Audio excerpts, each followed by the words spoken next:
बिस्मिल्लाहिर्रहमानिर्रहीम। अस्सलामुअलैकुम। आज एक नई वीडियो लेक्चर के साथ मोहम्मद साजिद। हमारी सीरीज़ चल रही है जेनेटिक्स में मैकेनिज्म ऑफ जेनेटिक चेंजेस, जिसमें लास्ट टाइम हम लोगों ने डिस्कस किया होमोलोगस जेनेटिक रिकम्बिनेशन, जिसमें हमने crossing over, holiday model, enzymatic mechanism of genetic recombination. आज हमारा बड़ा इंटरेस्टिंग टॉपिक है site specific recombination. Site specific recombination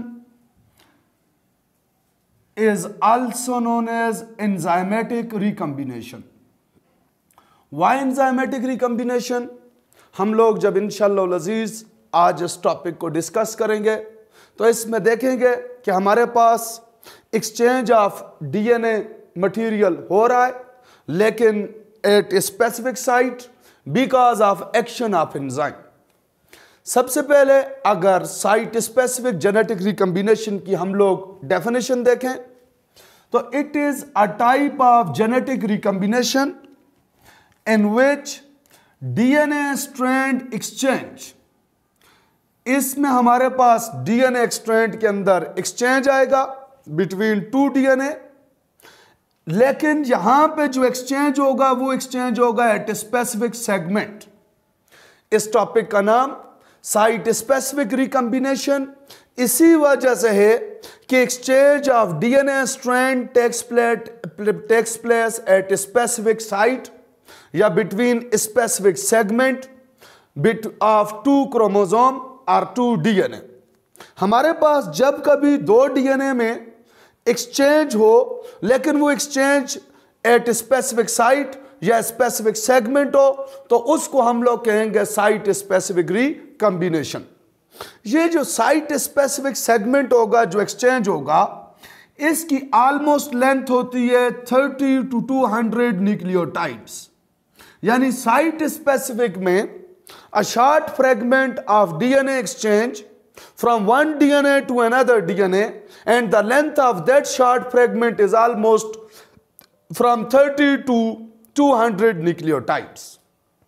अब हमारे पास ये जो साइट स्पेसिफिक है, ये आपके पास 2 in 1 है। इसमें नॉन होमोलोगस और होमोलोगस दोनों कैरेक्टर होंगे। कैसे कि हमारे पास वो रीजन जहां पे जेनेटिक रिकम्बिनेशन होगी साइट स्पेसिफिक, तो वहां पे स्पेसिफिक सीक्वेंस होगा। Specific sequence poses at least certain degree of homology.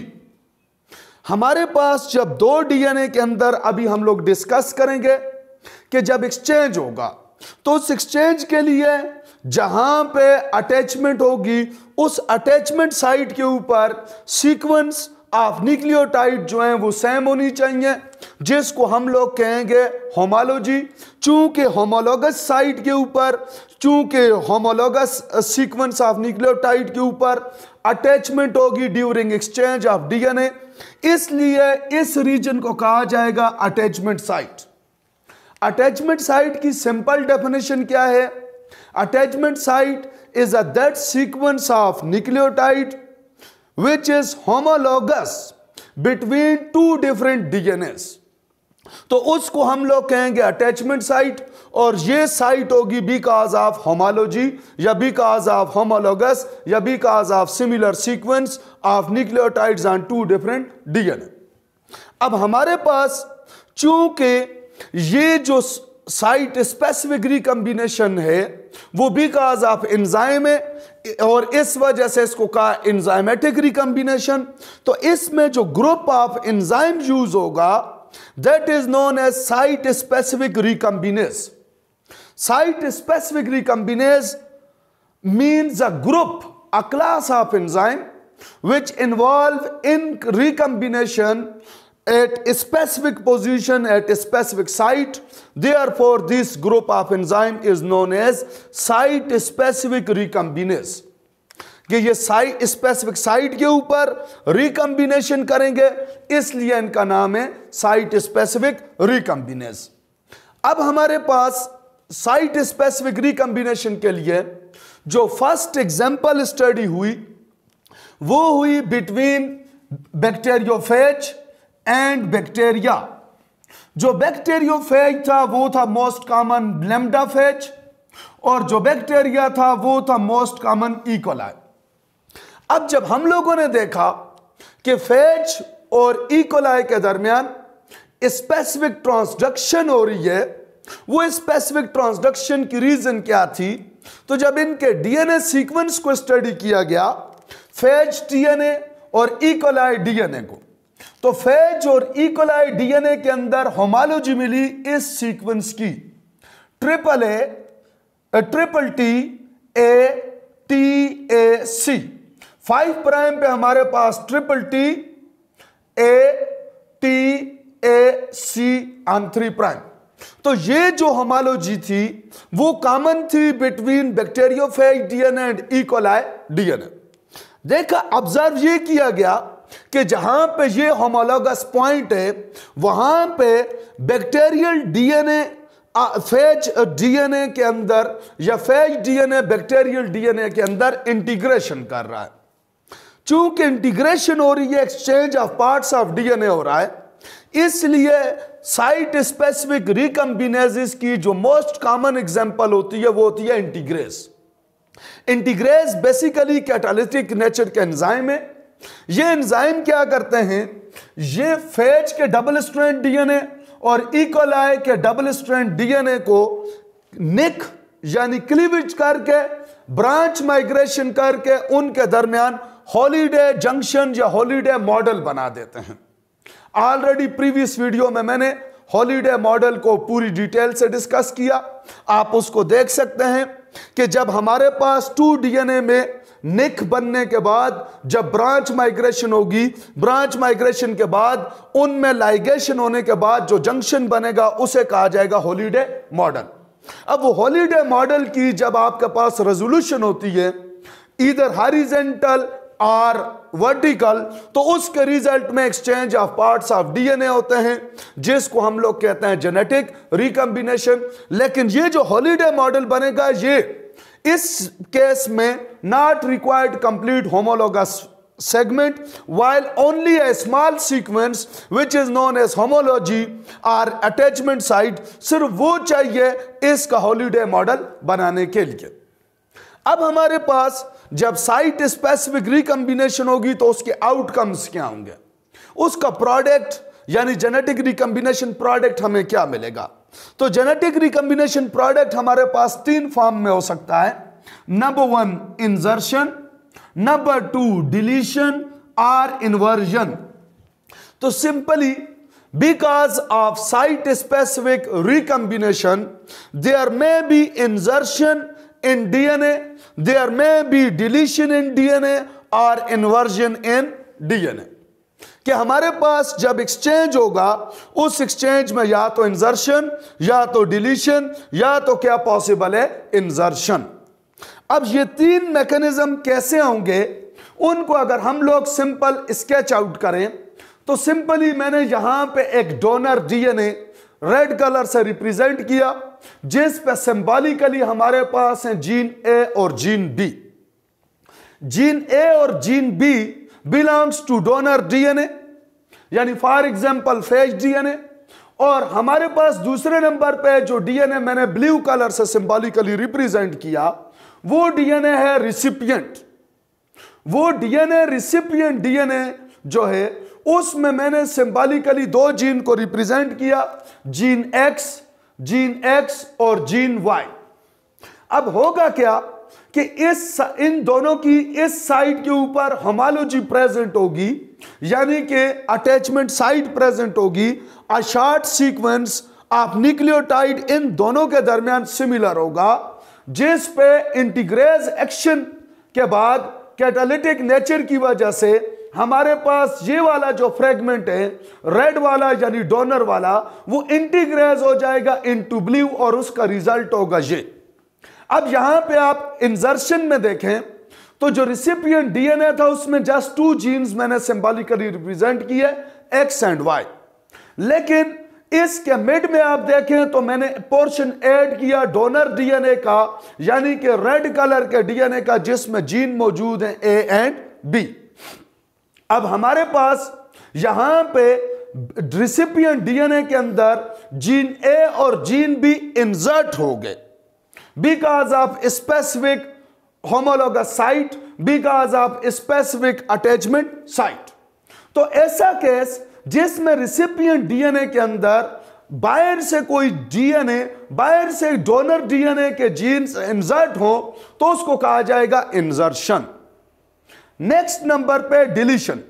Deletion के लिए मैंने इसी डीएनए को एज अ पेरेंट डीएनए लिया कि हमारे पास फॉर एग्जांपल एक डीएनए है जिसमें 4 जीन है, X, Y, A and B. ये जो हमारे पास 4 जीन वाला डीएनए है, अगर इसमें हमारे पास क्या होगा कि जब नेक बनेगी तो नेक बनने के लिए यहां से अगर ये जीन ए एंड बी का नेक बने और नेक बनने के बाद ये किसी और डीएनए में जाकर इंटीग्रेट हो, लेकिन इस जो ब्लू कलर का डीएनए है उस डीएनए पे क्या हो गया है, जीन ए और जीन बी रिमूव हो चुका है। तो मैंने इस डायग्राम को इंटरमीडिएट यूज किया बिटवीन इंसर्शन एंड डिलीशन। इस डायग्राम के मुताबिक ये प्रोडक्ट है आपके पास इंसर्शन का, लेकिन मैंने टाइम को सेव करने के लिए दोबारा इसी डायग्राम को एज अ रिएक्टेंट यूज किया फॉर डिलीशन।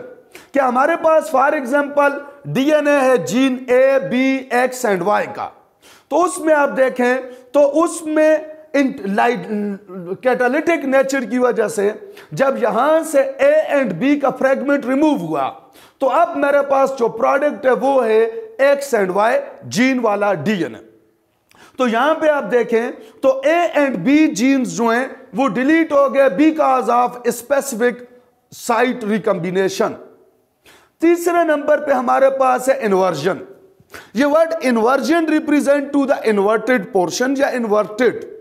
अब आप देखें मेरे पास जो पेरेंट डीएनए है वो ये है, बिफोर रिकॉम्बिनेशन डीएनए ये है जिसमें जीन है X, A, B and Y. अब यहां पे आपने फोकस करना है कि यहां पे जो बिफोर रिकॉम्बिनेशन डीएनए है उसमें है एक्स के बाद ए और बी के बाद है वाई, लेकिन जब इसमें रिकॉम्बिनेशन हुई, एक्सचेंज हुआ, तो एक्सचेंज के बदले में एक्स के बाद बी और बी ए के बाद वाई। यहां पे आप देखें तो ए एंड बी के दरमियान इन्वर्टेड हो गया है, ये दोनों एक दूसरे के साथ इन्वर्टेड सीक्वेंस में आ चुके हैं। तो ये इन्वर्टेड सीक्वेंस में आने के बाद हमारे पास जो है इसको कहा जाएगा इन्वर्जन। तो अब आप देखें तो ओवरऑल साइट रिकॉम्बिनेशन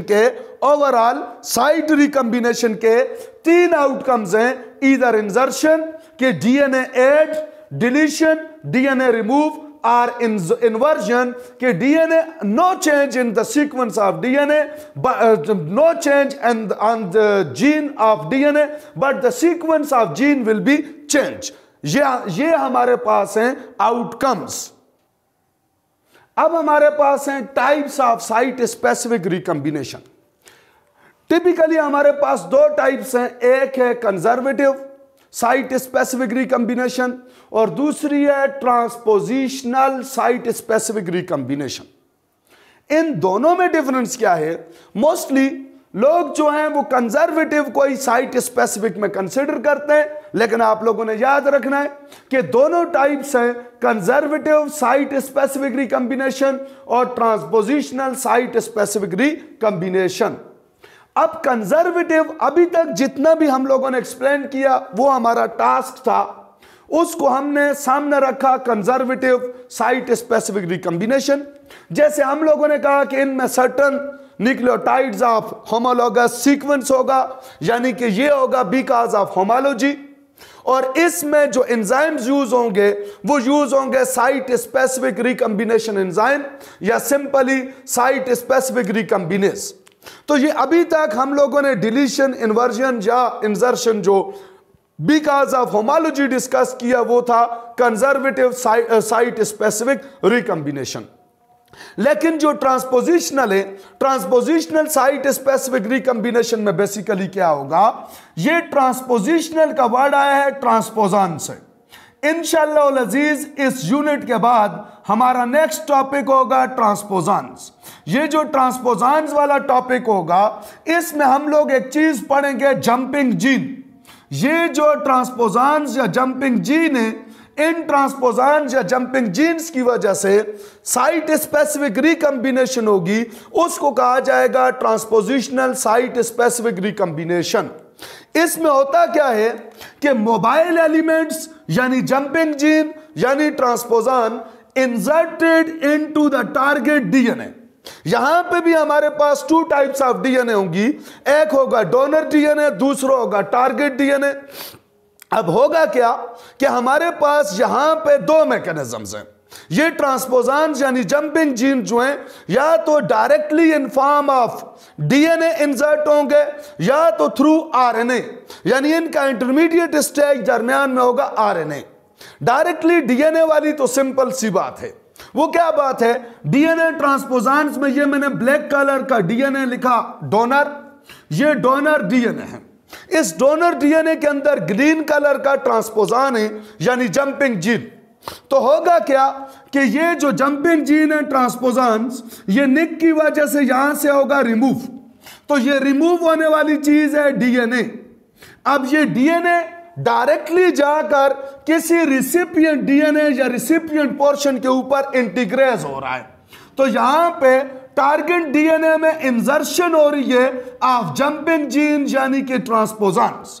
तो इसको हम लोग इंशाल्लाह डिटेल से पढ़ेंगे डीएनए ट्रांसपोजान्स में। लेकिन इसके कंपैरेटिवली थ्रू आरएनए जो है, वो आरएनए के केस में क्या होगा कि डीएनए अपनी जगह पे रिटेन करेगा। डीएनए जो है, ये आप ब्लैक कलर का डोनर डीएनए देखें, इसमें ये जो डीएनए है, इस डीएनए पे होगी ट्रांसक्रिप्शन और इससे बनेगा आरएनए, और आरएनए से वापस दोबारा रिवर्स ट्रांसक्रिप्शन होकर बनेगा सी डीएनए। जब ये सी डीएनए जाकर इंटीग्रेट होगा तो इस केस को हम लोग बोलेंगे थ्रू आरएनए। इसमें देखें तो DNA cut and DNA paste, यहां से डीएनए कट, यहां पे डीएनए पेस्ट। तो इस मैकेनिज्म को इंशाल्लाह ट्रांसपोजान्स में हम लोग कट पेस्ट ट्रांसपोजान्स के नाम से भी पढ़ेंगे। लेकिन यहां से डीएनए कॉपी, यहां से डीएनए कॉपी, उस डीएनए की यहां से डीएनए जो है वो आपके पास आरएनए, आरएनए से डीएनए की कॉपी, और वो कॉपी जाकर पेस्ट हो रही है। वो कॉपी जब जाकर पेस्ट हो रही है तो इस मैकेनिज्म को हम लोग पढ़ेंगे इंशाल्लाह कॉपी पेस्ट ट्रांसपोजान्स इंशाल्लाह अजीज। नेक्स्ट नंबर पे एक छोटी सी चीज, चूंकि इसको एंजाइमेटिक रिकम्बिनेशन कहा जाता है, तो हमारे पास एंजाइमेटिक रिकम्बिनेशन में यानी साइट स्पेसिफिक रिकम्बिनेशन में टू मेजर फैमिलीज या classification on the basis of रिकम्बिनेज। जो रिकम्बिनेज एंजाइम्स हैं उनकी बेस पे हमारे पास मेजर दो टाइप्स हैं। एक को कहा जाता है टायरोसिन रिकम्बिनेज और दूसरे को कहा जाता है सिरीन रिकम्बिनेज। वो रिकम्बिनेज जिनका डोमिनेंट अमाइनो एसिड टायरोसिन या जिनका डोमिनेंट अमाइनो एसिड जो सीक्वेंस में डोमिनेटेड होगा सिरीन, उस बेस पे हम लोगों ने कहा टायरोसिन और सिरीन रिकम्बिनेज फैमिली।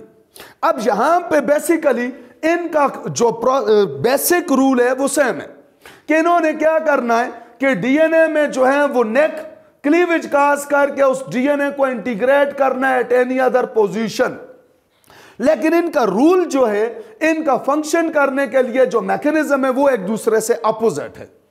ये जो टायरोसिनेज या टायरोसिन फैमिली है, ये क्लीवेज के दौरान OH को रिलीज करेगी, लेकिन इसी के कंपैरेटिवली जो सिरीन है वो OH को कंजर्व करेगी।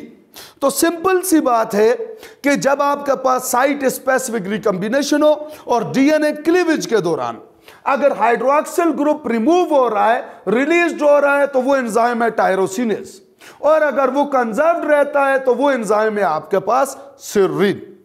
तो यहां तक था हमारा unit genetic changes in mechanism of genetic changes by genetic recombination. इंशाअल्लाह अजीज नेक्स्ट यूनिट में हम लोग डिस्कस करेंगे ट्रांसपोजन्स एंड जंपिंग जीन। होपफुली आप लोगों ने लर्न किया होगा। फिर भी अगर किसी का कोई मसला हो तो इंशाअल्लाह अज़ीज़ उसे डिस्कस किया जाएगा। Thanks you very much.